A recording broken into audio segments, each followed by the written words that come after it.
Hello, I'm Dr. Lisa Collins, and welcome to Culture by Neurodesign. I'm really happy today to welcome Sharon Lim to the podcast, and I was so keen to secure Sharon for this podcast and spend this time talking to her, because talking to her really takes me back to the roots of why I started my business, Lisa College Consulting. We'll get into more details about that in a moment, but in the meantime, Sharon, would you please introduce yourself to our listeners? Well, first and foremost, Lisa, thank you. Thank you for having me here. Thank you for nudging me and kissing me over the edge. And boy, was that a sharp edge too. But nonetheless, I am very grateful for being here, Lisa, talking with you, and I know we're going to have fun. A little bit about me. I think first and foremost, I've been a coach now for, over a decade. Wow. Hence the white hair and all, and specifically in the multinational financial institution kind of banking and finance area. And while doing all of that, I also raised 3 beautiful boys. And that got me thinking about our topic today. Yeah. This amalgamation of parenting, leadership. So I'm really keen to learn more from this conversation of what we could learn from each other and with our listeners. And by no means am I a parenting guru. I think my only real experience has been 21 years of being a mom. Yeah, of 3 boys, 21 years, 19 and 16. And really, they have been my teachers, I remember when they were little, I started blogging, and this was early days of blogging at the time. And I remember my blog was called Buddha Bubs. Oh, what a great name. And my intent in that blog was primarily to just share some of the insights that I gained as a human being from the children as they were growing up. Unfortunately, that blog kind of died a natural death. But, my point here is that they've been my teachers of being how to be human and how to be a leader. Yeah. Fantastic. Now, things have their lifetime, and sometimes things go on for a long time and sometimes temporarily, but they still have their value, right? Exactly. Still have their value. Now, I mean, you've alluded to a lot of just why I was so keen to get you here, and why I pushed you over the edge into the world of kissed me over the edge. Into this world of podcasting. I mean, when we first spoke, you introduced this idea. You talked about this idea of parents as the quiet power behind business success. And that idea just stayed with me. It stuck in my head. It just would not go away. I had Sharon in my head the whole time. And the reason is, I think, to get a little bit more into those details that I mentioned I'd get into at the beginning, that it was my son's diagnosis of autism that got me into this business. So learning more about how we could help him to be happy and how we could help him to contribute to the family in his style, which he really wanted to do, but it was difficult for him. Learning about that, and then eventually starting to just experiment really with a version of what we were learning and applying those things in the workplace. Seeing the results of what I was doing in the workplace, and not only helping the handful of autistic people I expected to help, but actually everybody, 100% of team members. That was what really got me started in this area of using neurodivergence inclusion as a way to develop a particular leadership style that helped everybody. So I think that's why what you talked about when we first met each other, why that really stuck with me, because it just really resonated with with what I'm doing here, with what I'm trying to achieve here. So that's my personal story, but obviously we're going to not spend all of today talking about my personal story. We try and go a bit beyond that and dig more into this idea of the connection between leadership and parenting, Buddha bumps and beyond. And beyond, oh, BBBs. Yeah. So let me get started. So if you think about raising your 3 lovely boys, what kind of parenting style did you aim for when you were raising them? You know, it's funny because back then I didn't have labels to these parenting styles. And to be honest, I had no clue. You know, I just did whatever I thought was right. And it was only, you know, in preparation for this conversation that I started to do a little bit of research. And then I realized, oh my goodness, there are all these different parenting styles. and then I looked at the different ones, and I actually did some on the ground research, and I literally got my 3 sons separately to read the different styles. And then I asked them, which do you think, mommy, you know, which did you experience I was behaving as you were growing up? Now, and I was really delighted, quite pleased, in fact, that all 3 unanimously said that I had an authoritative parenting style. Okay. And I'm like, okay, I didn't push them. I didn't give them any, you know, like nudges or anything like that. But when they read the style descriptions, they actually said authoritative. And there is a caveat, I have to say, Lisa, because they said that when they were little, it was more authoritarian. Okay. But in their teens, maybe like 13, 14, 15, then it became authoritative and slightly nudging into permissive parenting. Okay. Yeah. Let's explain the terms in case people who are listening are not familiar with it. Do you want to explain them, or? No. You go. Okay, so Sharon started off mentioning the authoritative parenting style, and that's really about giving a framework with clear boundaries, but allowing your children like a lot of space to work within that framework. So you have discussions with your children, you allow your children to contribute their perspective, and sometimes you're going to admit that they're wrong, or that their way is also fine.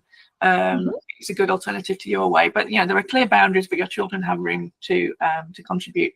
And the authoritarian parenting style, that's one that's very strict. It's all about obedience. It's quite rigid, and that's really do as I say, just do what you're told, no discussion. And there have been times when the permissive one that's really open, right? That's without really even the boundaries, or very vague boundaries, which tend to be very wishy-washy. Yes. Yeah, like when anything goes, darling, that kind of thing. And it's really interesting because the authoritarian style, they all mentioned that they have definitely experienced that before, especially when they were younger. And I felt that was fair, because when the kids were a lot younger, there was a sense of, I need, like, don't touch the fire, or look left and right before you cross the road, or, this is dangerous, carefully use the knife, right? That kind of thing. Yeah. So it's more, to me, I felt that was necessary and intuitive. But as they grew older, I started to respect that here is a young person, individual, and especially in their teens, when they were trying to form their own identity, create push boundaries and things like that.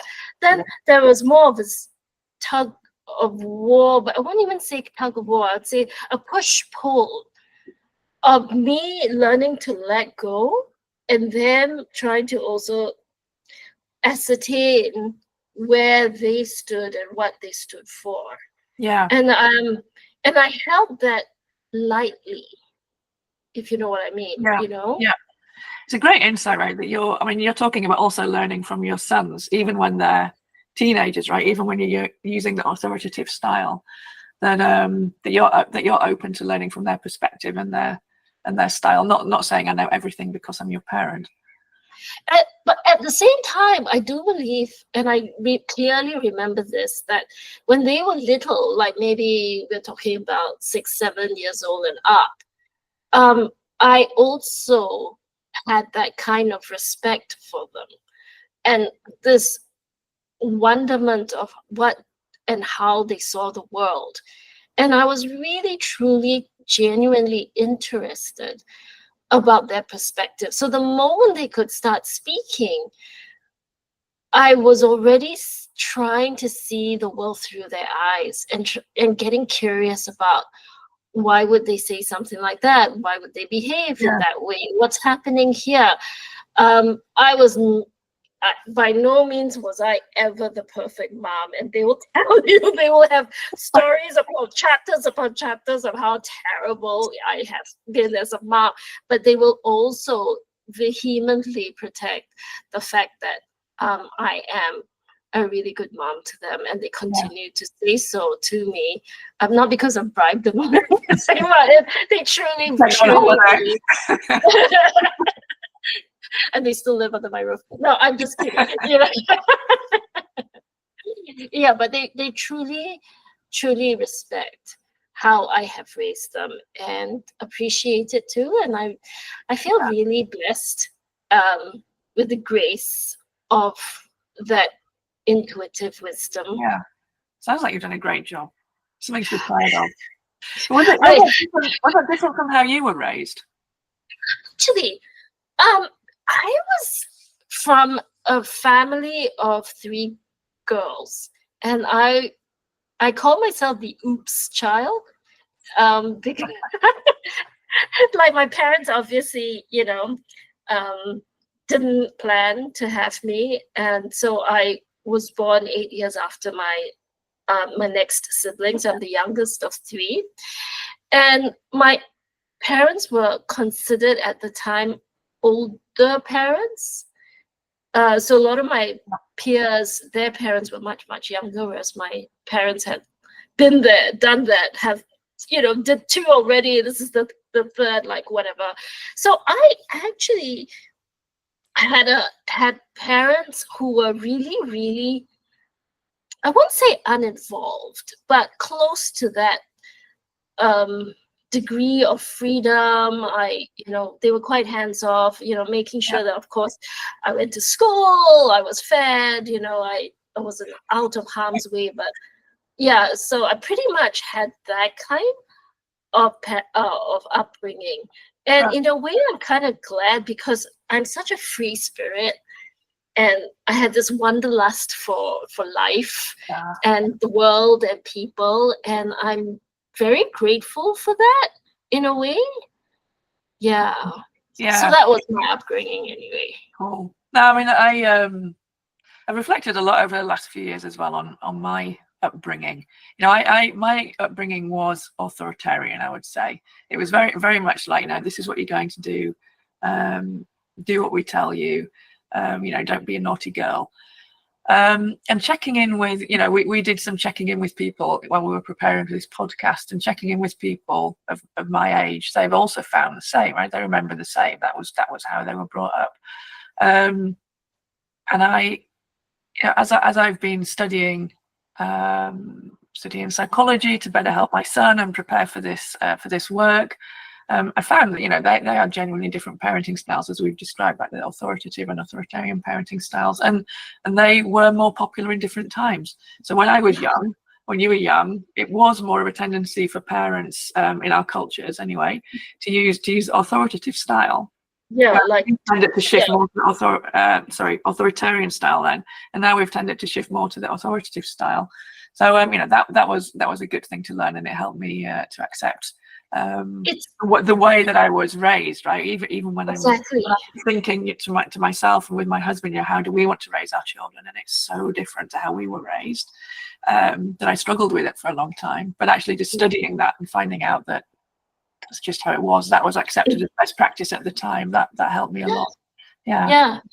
Actually, I have to say, though, that my parents' sort of uninvolved style of parenting was fabulous for me. But when I went into school, it was the shut up and sit down. Children should be seen, not heard. You know, that whole, so it was kind of jarring because I came from this woohoo, and then suddenly I was told, you know, and then I suppose the culture in my extended family was of, you know, you're the youngest in the family, and so you can't talk back to your parents or to your elders. And given the fact that I'm the youngest of the entire family, everyone is my elder, right? And therefore I could not talk back, which was horrible. So on one hand, there is this uninvolved parenting style that I was raised in, but on the other hand, this because I lived in a family where there was a grandmother, a granduncle, you know, an uncle who lived in this huge, and everyone lived in this big house, right? And that was the style at the time, where you had a multi-generational family and all staying together and eating together and all that sort of thing, and rushing for the limited number of toilets that we have, you know, the bathrooms.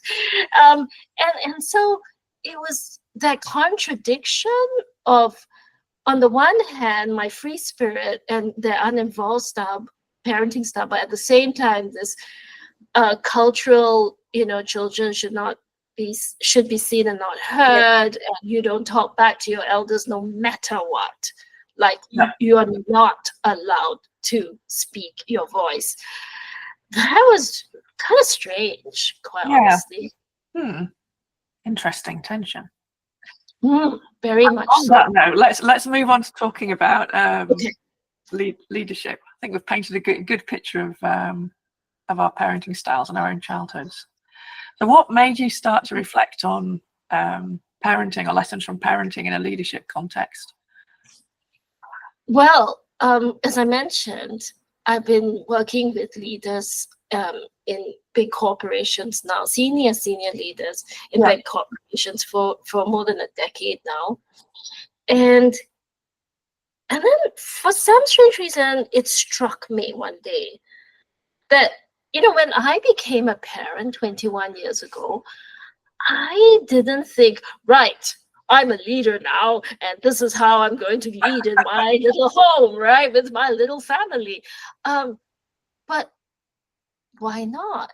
Because there were so many qualities of leadership at work that I was, you know, facilitating leadership workshops, both for women as well as for men, coaching lots of C-suite leaders and stuff like that. And the reading and studying about leadership and all the research that was coming out from that space. And I thought to myself, well, these are great tools to bring to the workplace as well as to the house. And it also, the more I thought about it, the more I reflected, I thought, well, as a mom, I want the best for my children, no doubt about it.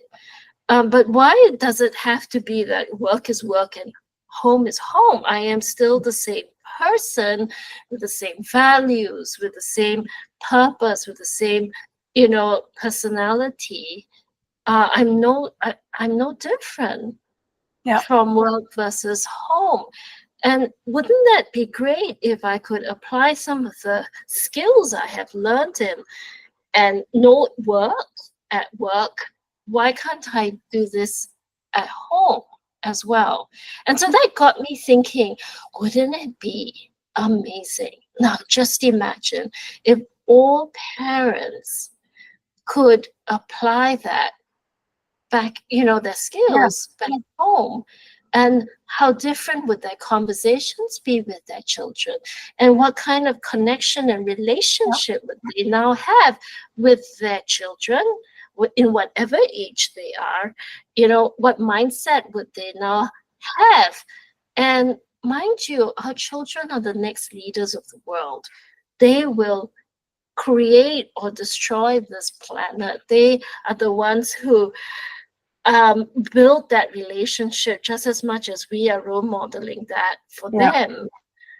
Now, if we could this is my, at the risk of sounding Miss Universe, and, what do you wish for? I wish for world peace, we laugh about it, but if we could have better parenting skills stemming from the leadership qualities that we already learn at the workplace, wouldn't we have better communication right from the beginning, at the get-go, in parenting our children when they were young and malleable? You know what I mean? Intriguing thought.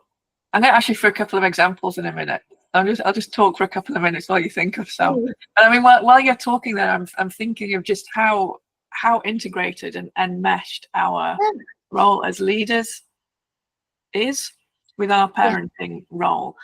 And I'm honestly trying to remember how things were before COVID, because I think now this idea that everything is really enmeshed, and we have to bring our authentic selves to work, and you're the same person at home as you are at work, even though maybe you show a slightly different side of it. That's really a kind of a normal attitude now, but it wasn't so normal before COVID. Right before COVID, when people used to go to the office, usually, then you had your office persona, you did your leadership, and then you went home and you were a parent, and it was very, very separate. And I find it really hard to remember like how we accepted that, right, and how we worked in that way now, post COVID. So I think maybe this situation is also driving this connection that you're talking about between our parenting styles and our leadership styles, and how they both can help each other. But I threatened to ask you for some examples. Like, do you have an example of something great that you've done at work that you brought home, and the other way around? Yeah. So, for example, and this I didn't even know. I did this so intuitively and instinctively, where it was about, I was, like any parent of young children at the time, I was always scrambling for time. I was juggling, and I was always last on the list behind the pet dog. It's the children, it's the husband, it's the in-laws, it's the mom and dad, and then the dog, and then maybe me at the end of that priority list. And I would get more and more resentful, and I could feel my body, fighting back and saying, "Oi, what about me? What's self-care?" And I would fight and say, "Well, there's no such thing as self-care, because there's no time, because by the time I get back to, by the end of the day, I'm so exhausted, right?" And so then I started to realize, one moment, hang on, there is a reason why on the aeroplane they say put on your oxygen mask first and then put it on your children. Now, I know I'm getting quite off the track here, but back to your question about office and work qualities and how I could apply. Then I started to realize, through the help of my husband, that how am I taking care of myself insofar as, say, having difficult conversations, asking for what I need and asking for help, delegating, because I can't do everything on my own. So I remember one weekend when the kids were young, and my third son was just born, maybe he was 6 months or something. I really wanted to go for a self-care weekend. And my husband went, "Go." And I went, but, thinking that, my children would not be fed except with potato chips, and they'll be watching television for 24/7 in their pajamas or anything. And he goes, "No, you go and you enjoy yourself. And when you come back, they'll be fine." And I think I had come to a saturation point where I couldn't take it anymore. And I said, "Okay, fine." And so I really did enjoy myself. I came back really refreshed and energized. And the children were fine, and they didn't eat potato chips all weekend long. They were based, and they greeted me with a lovely bouquet of flowers. And I felt wonderful. And I realized I had to let go and trust. I had to let go and delegate, just like I would at the office. where you have a team and everyone's there to pick up, whatever needs to be done. You just need to let go and not micromanage, and so it was. I'm like, wait a second, I can do that at home too. Of course I could. I just needed to let go and trust that nothing is going to fall and into pieces just because I wasn't around. And so those were the first few sort of whispers of how I could, marry what was happening at work and at home as well. Yeah. Yeah. It's fascinating. I really recognize what you're saying about taking care of yourself. I'm also terrible at that. I was really slapped in the face with it, honestly, a couple of months ago. We started doing a course of homeopathy for my son. So homeopathy is not the first way that my mind turns when we think about how can we best support an autistic son. We've looked at how can we change our behavior, how can we change our communication, and this sort of thing, which has done really well. And then we thought, well, maybe we'll just try some homeopathy. We'll just give it a go. We'll just give it. We're not really expecting anything. And actually, this is not the point I want to make, but just for a bit of context, actually, it's really helping him to stop kind of obsessing over particular thoughts and getting stuck on them, and be much more energetic and focused. It's incredible. Anyway, that's by the by. So that's the one for the homeopathy. Yes. The homeopathist, when I had the introductory talk with her, she said to me, Lisa, we're going to start with you. You are the first focus. And I was immediately went, no. We're here for my son. And we're here. No, we're not here for me. She said, no, we have to start with you, because I can see that you're very tired and very stressed. And if you fall over, everything is finished. I think it was exaggerating a bit. I mean, I know the family can function without me, kindly, for a few days, not forever. But I found that really uncomfortable, right? That idea of just being my own health and mental health and wellness being the focus, like before the rest of my family. I found that very difficult to accept. Yeah, really, and it actually made me quite upset. My reaction was, it's ridiculous, actually, if you think about it. But I felt quite upset, right, that somebody would want to take the focus and the time away from people who I thought really needed it. And to me, I'm like, I'm fine. I'm keeping going. But anyway, so that is probably more than you ever wanted to know about homeopathy and my response. But I really recognise I see the parallel with self-care in your personal life. Whereas, when you're leading a team or you're leading a department or whatever, you are forced to delegate and create time for yourself and mental space, because you have to focus on strategy. You have to focus on connecting what your team is doing to the environment, to the company. Wider strategy. And in the workplace, it's fine. You have to learn those skills. But in the home, it's like, whatever. I really resist it. So it's a great lesson. Yeah, and that's the beautiful parallel that you've just mentioned, right? That when I became a mom, I didn't think, I'm a parent now. All I was thinking literally was just, okay, feed the child, make sure the child's fine, and those really practical stuff, like which diaper should I use, which brand or whatever, right? And it was like, but you don't think, or at least I didn't think, I can't speak for all parents, but I didn't think that, hey, I can use really valuable leadership skills that I've cultivated at work to the home life. And I'm grateful for the experiments and the intuition that I have had to relate and communicate with my children. But honestly, I just wanted to, not prevent, but highlight to other parents who have younger children now, to say, hey, it's not too late. It's not too late. If you're already, a leader of a team, or just, skills that you've been learning at the workplace, why not apply it at home and see how it goes? Maybe it'll work, maybe it won't, but just experiment. You know what I mean? Just try and play. And how about the other way around? How about what you're learning as a parent and applying that as a leader? Oh, that's a good question. Thank you, Lisa. So that I have to confess, I have not been putting so much attention on, simply because I could see how leadership at work plays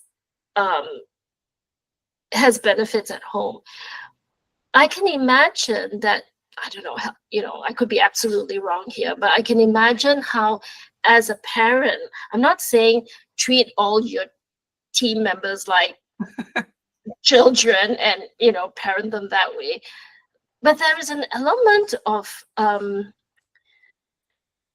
care, that you're not just a digit or a cog in the wheel to get performance and productivity up, right? At the same time, having said all of that, I quite agree with what Adam Grant is saying, that your team is not a family. No, it's not, right? You have children, and they're yours, and they're your blood, right? And I birthed them, so and it was a painful one too. So, I'm a lot more invested in those children. But for your team, they're not family, but nonetheless, could we still see them as human beings who have dreams and fears, and highs and lows, and they have their own families and the system that they live in, right? The environment that they live in. So they're not just here to churn out, widgets for us. They're far more than that, far more than just blood and flesh and bones, you know? Yeah. And I think that fundamentally is where I came to about bringing the parent into the workplace. Yeah. I mean, that's a lot of what I talk about with team leads in the context of neurodivergence inclusion, and how that can help to build connections in the teams, right? That there are different ways of thinking, there are different ways of using information, there are different ways of contributing to your team's success, and you actually want all of those different ways. If you have more different ways, and you can in your team connect those different ways, it makes your team performance stronger. And also, really directly related to what you're talking about with people being individuals, it also helps people to be healthier if they can work close to their natural style, right, and contribute what they're strong at and what they enjoy. It's really, really healthy. So I think there is an element. Well, there must be nowadays an element in leadership, right, where you have to see the individual and say, we're gonna understand your way of working, and we're going to understand how you can best contribute to this team. How you can bring your best results to the whole output of the team. It's funny that you mentioned it. Well, not funny, but it's reminding me that how every child is different. Yes. And as a parent, having 3, I've had to sort of be adaptable to each child and how I approach them and how I parent them. And it reminds me of situational leadership, where you have to, depending on the team member, the capabilities, their willingness, how do I approach them as well? So it's almost like there is no one size fits all in either the workplace or at home, right? You've got to be adaptable. You've got to read the room, read the people, read your team, and then adapt accordingly to your approach to communicating with them. So I just thought, it's not just what I can learn from the workplace back home, but I kind of see just parallels, so many parallels, and hence this conversation, right? Yeah, absolutely. And we started off talking about those different styles of parenting, right? Authoritative parenting, do as I say, and I've done it wrong again. Authoritarian parenting. They're so similar, those names. Authoritarian parenting, do as I say, and authoritative, like here's the framework and work within it. Do you see parallels with those parenting styles to leadership styles? Yeah. So there was a command and control type of very senior leader, Yeah. Who led that way. And I can imagine how he might raise his kids. I could be completely wrong here. Yeah, he could be a pushover back home or something. But but in the office, he was very much command and control. And you do as he says. You don't question, you don't challenge. And he even belittled people at meetings in front of everyone else. Oh my goodness. So it was almost in a bullying, toxic style. Yeah. And quite frankly, after I got over the shock of such a behavior that still existed in today's world, right? Like, oh my goodness, you mean there is, where's the love, right? And then I realized, practicing compassion. Where is he coming from? What pressure is he under? Yeah. And I'm not condoning his behavior. I'm not making excuses for it. No doubt it was terrible and should not happen. At the same time, I could understand how I called his gray clouds were gathering, and he was coming from his gray clouds and his thunderstormy space of himself, as opposed to the blue sky that never went away. I'm sure he wasn't born mean and bullying. No. I'm pretty sure that as a little baby, he was beautiful, as all little babies, right? And over the years, over his adult life or growing up years, for whatever reason, he learned that behavior. So through that compassion, I then could understand but not condone that why he was behaving this way. Of course, these are the stories and fantasies and imaginations I'm coming up with. I do not know, and we never really had a sit-down, heart-to-heart, vulnerable conversation. But I can imagine that would be something, how I would relate to someone like that. Yeah? Yeah. That's one. I mean, and then on the flip side, I have had bosses who are just the most generous and kind and compassionate and open and vulnerable, the bestest bosses I could ever ask for. And I can imagine that is also a learned behavior. Yeah, for sure. And I think, I spent a lot of time thinking about this and a lot of time discussing with people that moving towards, the equivalent of authoritative, I've said it correctly this time, authoritative parenting in leadership, that's really needed nowadays. I mean, if we look at the new talent coming through, right, Generation Z, and the expectations that they have, right, which are so different than the expectations that I had when I was entering the workforce. I mean, they just expect that they can be their authentic selves and that they can bring their strengths to the office and that they'll be seen as a human being and not just as a piece of meat who's going to produce outputs and do what they're told. I mean, that the style of leadership that you have to get the best out of this new talent is authoritative. It's not authoritarian. So I think you do see this gradual change of leadership away from the authoritarian towards authoritative. But yeah, not everybody's at the same place, and you still do have these people who are really, just do as I say and don't answer back and don't ask and don't suggest. Be quiet. Yeah. I mean, in my world, where people are, if people are neurodivergent and have different styles, that's awful, because those different styles are almost never what is actually being asked for in such a specific way, and it's incredibly stressful and harmful to mental health. But yeah, if people can learn to be more authoritative and provide those clear frameworks but accept differences in how people work within the frameworks, then I think we're going to do a better job for a new talent coming through. I do have to say though that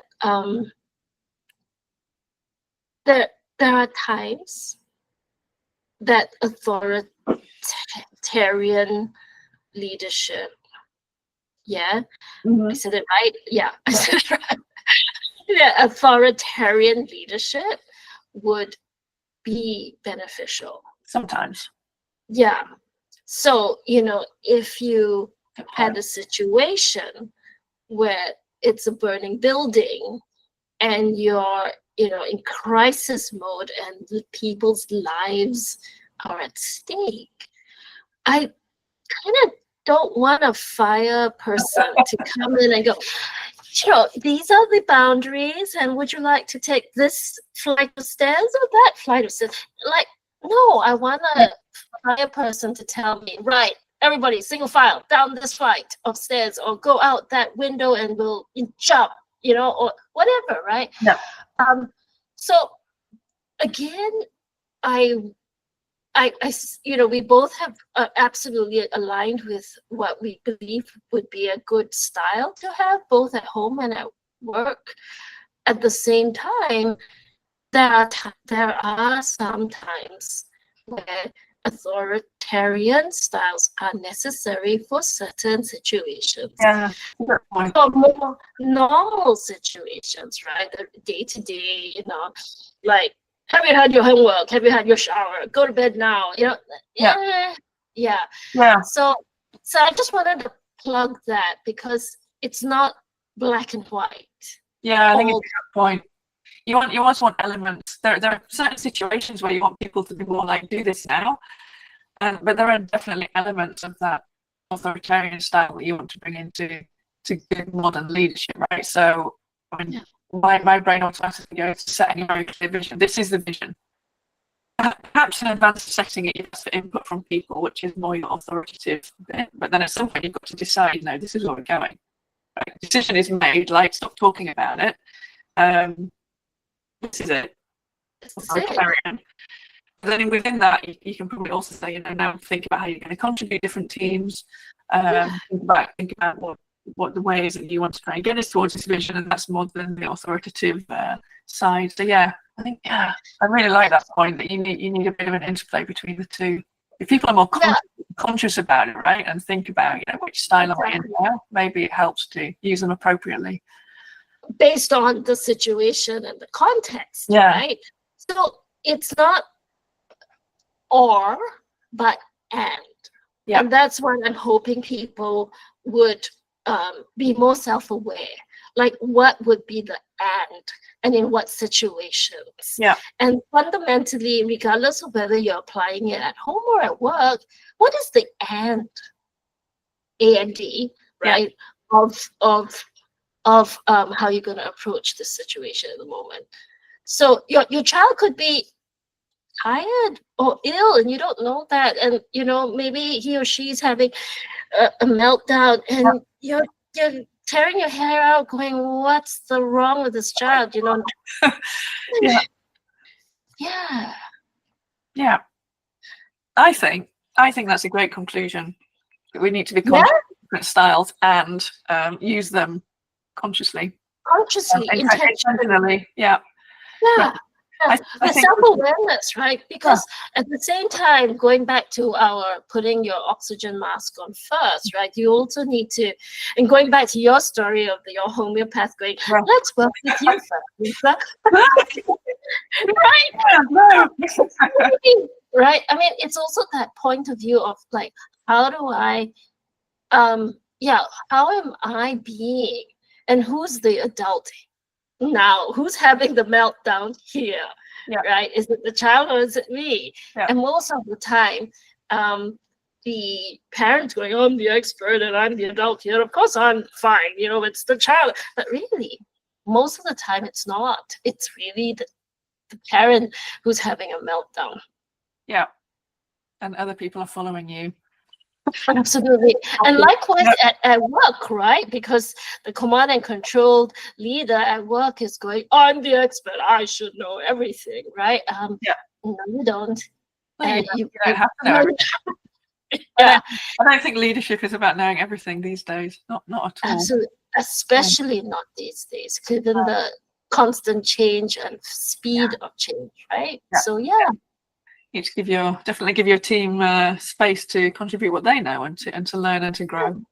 I think that's a great place to end that discussion. But before we're going to close, I want to ask you to share more about what you're doing and what you're offering to people, because I know you're working on embedding this idea of the close connection between leadership and parenting in your coaching offering. So if people want to know more about what you're doing and how to get hold of you, could you share that with them now before we Absolutely. Thanks. So I'm currently working on my website, so that's coming up, and so I think it'd be easier if people just write to me. I'd love to speak and talk and connect to as many people in the space who are also curious and also have ideas around this topic. So my email address is Sharon Lim, that's SharonLim, all in one word, at think, as in THINK.com.sg, SG for Singapore. So that's Sharon Lim at think.com.sg. And of course, I'm also available on LinkedIn as well. And I'm glad you mentioned this topic about parenting and leadership, because a friend and I are planning a series of 2-hour online workshops, and they're kind of like support conversations as well as some tips and tricks and skills, and also just to gather some collective wisdom. And they're targeted specifically for working moms, working moms who lead at work, at the same time also juggling their mommy duties as well. And so, you know, it's not so much about women seated at the table and asserting yourself. That's not the space we're in.